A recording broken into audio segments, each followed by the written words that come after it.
What is up, you guys? So we have to talk about the Real Housewives of Beverly Hills reunion part 2. So sorry I didn't give you guys part 1, but I did watch it. So for part 2, okay, I'm mainly gonna focus on Erika, but can we kind of go back to part 1?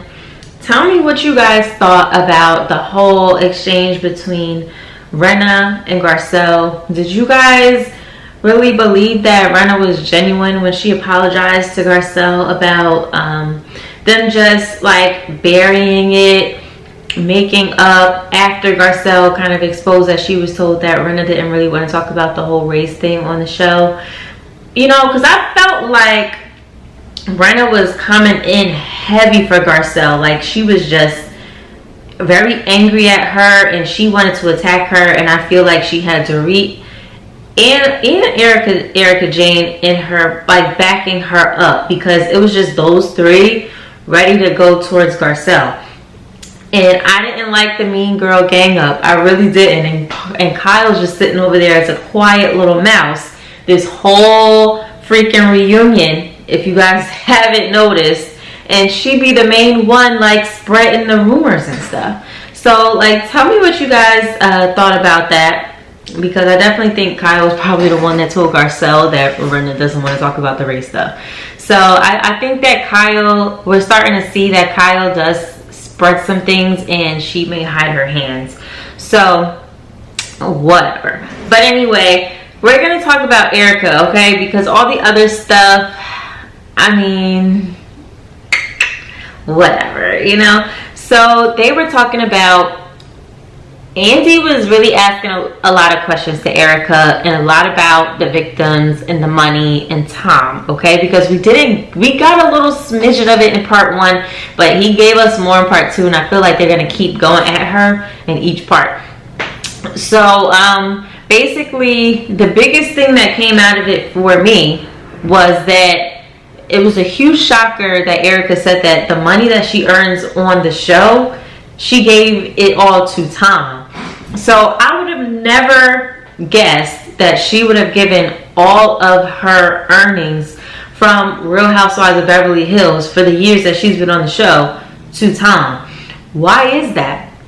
Why wasn't she allowed to keep her money? Do you guys believe that she gave it all to Tom? You know, so what do you think about that? I thought that was like so shocking, and I couldn't believe it.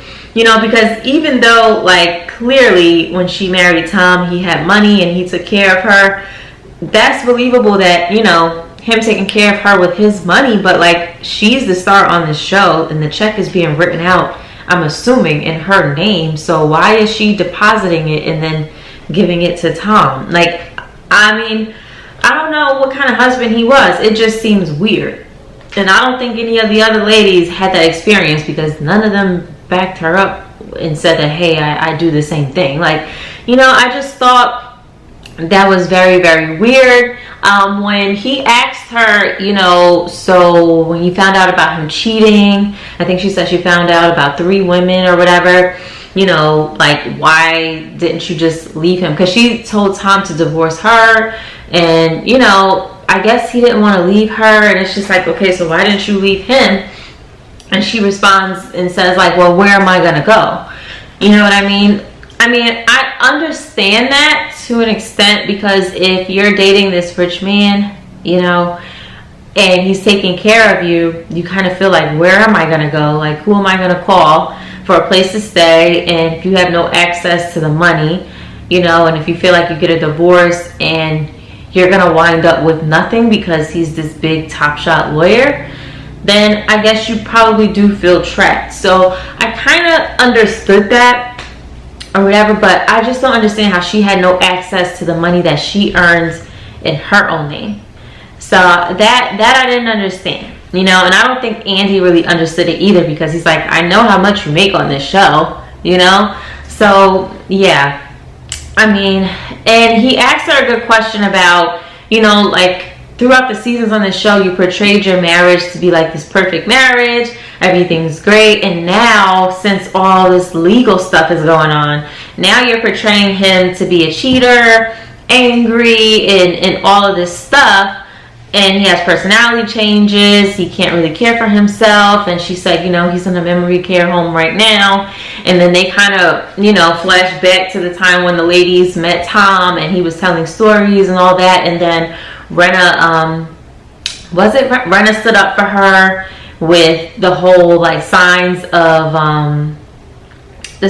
like dementia and stuff like that. And then Kyle stood up for her as well.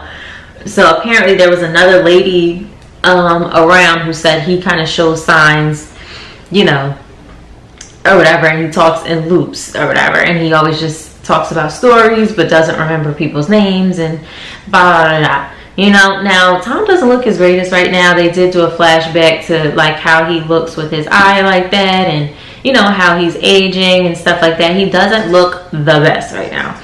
So I can understand that, but I do understand like where that question is coming from, because you made your marriage look so perfect, you know, and I guess as a woman in a marriage, that's not that hard to do, and you don't want everybody to know like, you know, what's really going on in your household. So I understand like there's so many women that do that, but it's just the fact of how grand this issue is with Tom that we're looking like, oh well, you said everything was fine, and now is this, and that. You know, and Kyle kind of backed her up and said that she had suspicions of like other women, but she didn't say anything because she had no concrete evidence or whatever. Clearly, like, these women show the whole thing of like a lot of women being very hush-hush when it comes to like other people's spouses or like your marital woes or financial issues. A lot of Caucasian women, because you know people there's other cultures that'll air you out, okay, but I feel like a lot of Caucasian women who are wealthy are very hush-hush when it comes to certain things, and they won't necessarily always air out your business. I feel like they know how to you know, how to fake it till you make it. I think they really have that down pat. So I think that's what she was doing. Now, when it came to the money and how like Erika was saying she had no access to her money, but then got hit with the question, well, how did you buy a new place for yourself? How are you supporting yourself? They flashed back to a picture of her going on a private jet and stuff like that. So that question came up and she didn't want to answer that question. And that's what makes people feel like, okay, we need to continue to attack Erika, because I'm sure, because I'm going to get to a positive part about her. I will. This isn't going to be like me just slamming her. But if you're saying that, like the story's got to add up. If you're saying that Tom had access to your Bravo check, he had access to whatever, I'm assuming he had access to whatever money you made from your shows you were doing, which allegedly, like I've heard in the streets that those were like all paid for, like through Tom, and you know, through connections to getting her like gigs so she could just live out her dream. Like people weren't actually requesting her to perform at these places off of her popularity. She was kind of paying her way through.